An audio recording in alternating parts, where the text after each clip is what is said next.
Yes, speaking. It's for me.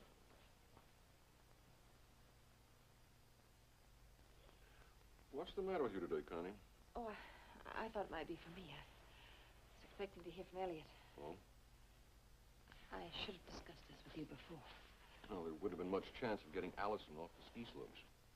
It seems that someone sent Elliot a diary. Elizabeth Carson's diary. It bears out what Elliot claimed at the trial. She was seeing another man. It was Leslie Harrington. Leslie? He knows that Elliot has the diary, so he came here. Well, why would he come to see you?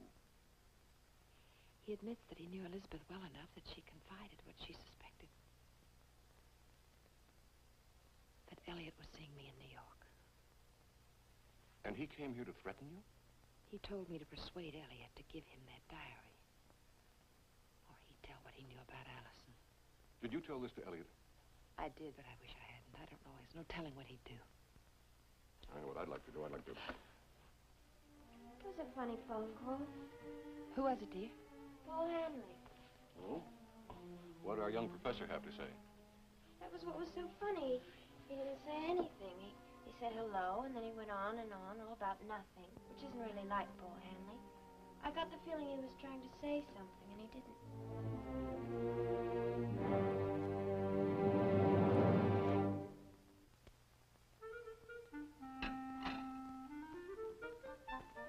Hey, come on. I'm the guest of honor. I get to dry the last dish. Well, who am I to complain? You know, there's been a lot of fun. This has been more fun than the fanciest dinner in the fanciest restaurant in the whole world. Just me and my little girls. Good to have you back, Daddy. Oh, sure. You mean you only have to dry half the dishes? We can always find more to wash. And to dry. No kidding. You've helped to make this a happy day for me.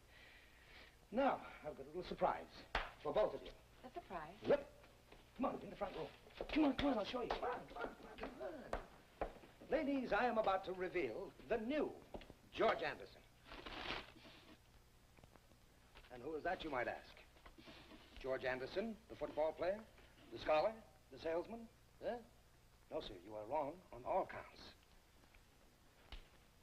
Behold, George Anderson, the artist. Why, George, that's wonderful. It really is, Daddy. You like it, huh? They tell me I show great promise. When did you make it? Oh, sometime last week. They had me do a lot of things, you know. Therapy, they call it. But this I like. Well, now, where else? Besides, I thought we ought to have a memento of my stay at Greenvale. Just think. After the hospital bill is paid, we may consider this statue the most expensive work of art in Peyton Place. Oh, come on now. I was only kidding. I mean, all right, I was sick, but now I'm well. And I know it costs a lot of money, but we'll manage. I just don't want you to get the wrong idea. I don't want you to think I'm worried about it. Daddy, there is nothing to worry about. Your hospital bill's been taken care of. Taken care of? That was my settlement. You arranged a settlement? Rodney and I had our marriage annulled. You had your marriage annulled? We thought it the best thing for all concerned, George. Annulled?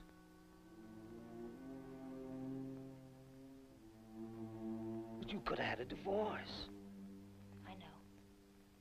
Then you might have had a big settlement. Your getting well was all she cared about.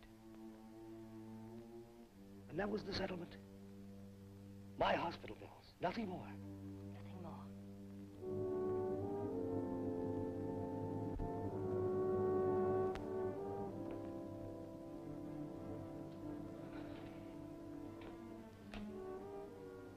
Well, I guess if that's what you did, you were sure it was the right thing, and that's all that counts. Oh, come on. What did you think old George was going to do, blow his stack, huh? No, sir, not me. No, sir. Listen, you two, this has been one of the happiest days of my life, and I want to keep it that way. All right, I was sick, but I am well. I'm well now. I know I am. Pretty soon I'll be coming home for good. I'm sure you will, George. Well, all right then.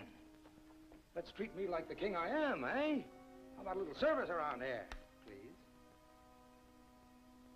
Betty, why don't you go get me a cup of coffee? Bring it in here. Coming right up, Your Majesty. Thank you. And you, my dear? You may get me another piece of your delicious pie. Another one? Yeah, another one. All right, Your Highness.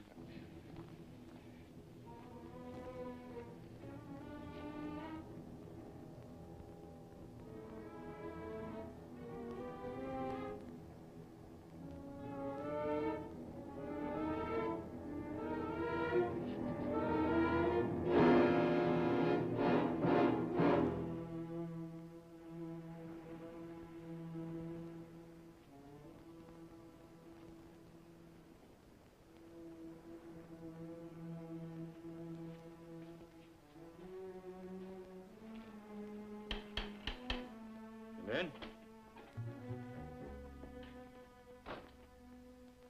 Hello, Carson. Leslie Harrington. You've spoken to Constance. Last night. Now, do you know what I plan to do unless you give me that diary? I know what you threatened. I'm not the type of man to make idle threats. No, you're not. I know exactly the type of man you are. I thought a lot about you during the past 18 years. What do you mean? Well, your name wasn't Leslie Harrington. I didn't know what your name was, or who you were, or what you looked like. You were just a faceless man who let me go to prison for his crime. And I never stopped wondering about you. That's ridiculous. And I used to lie awake nights in my bunk, trying to imagine what you were doing then. Well, it doesn't really matter. The point was you were free and I wasn't. And then I used to bang my fists against the bars. More than once I ended up in solitary. You think that's ridiculous? Yes. Because I didn't kill Elizabeth. Well, there's no need to lie. The diary says that you were coming here. I'm not lying. I came here that night, but I didn't kill her. All right. You didn't kill her. You left her alive. Then I came home, so I must have killed her, right? I didn't say that. No, you just assume that's what happened. Well, let's both assume that for the moment. I came in here, and I walked over here, say. And I picked up a poker, like this one here. And there wasn't anybody else around. Just Elizabeth and me. We were alone. Like we are now. I see no need for this. Why, you just want me to turn over the diary to you. That's what you came for, isn't it? Yes. And if I don't, you'll do harm to two people that I love very much. That diary can cause me and my family just as much harm. Yes. Didn't you think it was dangerous to come here alone and face a convicted murderer? Or perhaps you weren't frightened because you knew I wasn't a murderer. Answer me. Hold on. You have no intention of giving me that diary. That's right. Now, we have nothing to talk about. Yes, we do. We have this to talk about. And the fact that you used it 18 years ago to kill my wife. I didn't kill her. There's nothing in that diary that could convict me in a court of law, and you know it. There's enough in it for me to convict you. All right, then. Go ahead. You've been the judge and the jury. Now be the executioner. You can't be sure, can you? No matter what it says in that diary. You want to think I killed Elizabeth, but you can't be certain. And you know what it's like to be convicted wrongly. Carson, I don't believe you are a killer, but I'm not either. If I'd killed Elizabeth, do you think I could come here tonight?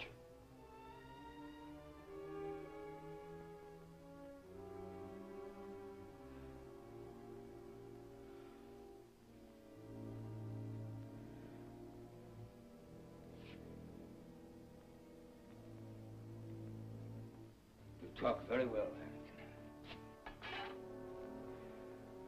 I just don't think I believe you. I'm still not going to give you that diary. That might prove very unfortunate. I am willing to make a deal. What kind of a deal? I won't let Martin Peyton's lawyer use the diary against you. In exchange, you stay away from Constance Mackenzie and don't ever threaten her again. I have no desire to harm Constance or Allison. Believe me. Get out.